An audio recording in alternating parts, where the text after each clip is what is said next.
Hello, what's up mga boss? Welcome back to my YouTube channel, Asil Naked Hill TV. So, for today's video mga boss, update ko lang kayo dito sa ating mga alaga. So, ito pala yung pure Asil natin na 1 year old. Tapos yan yung anak niya.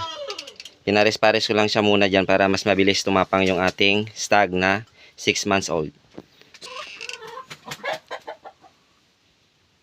So, update ko muna kayo dito sa breeding natin na isa.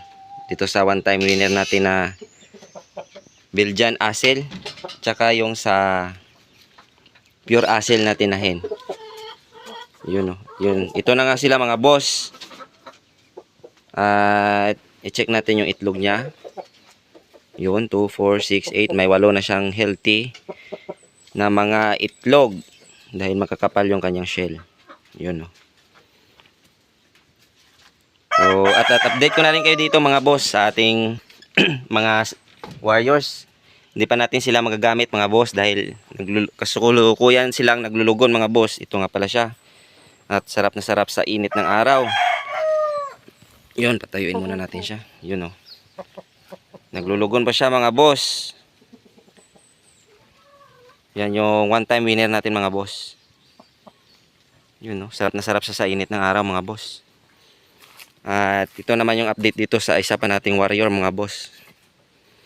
Hindi pa natin sila mailaban ulit dahil kasulukuyan pa rin silang naglulugon mga boss. Yun o. Napakaganda ng tindig niya mga boss. Yan ay 3 times winner na natin mga boss. Yun. Ito naman yung isa na pa nating 3 times winner.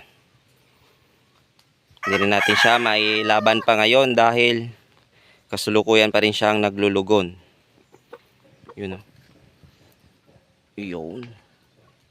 Hindi pa tapos yung paglulugon niya mga boss.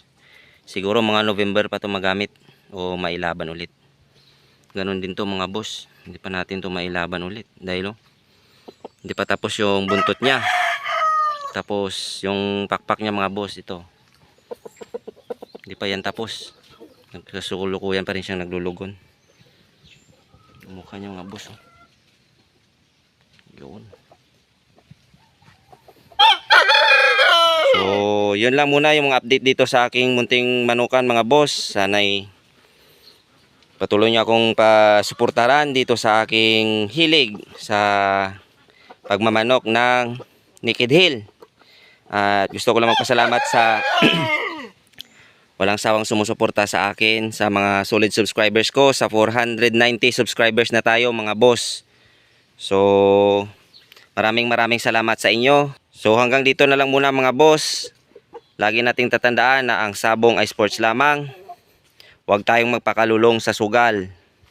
At lagi nating unahin yung ating pamilya. Yan lang. Maraming salamat and God bless ating lahat.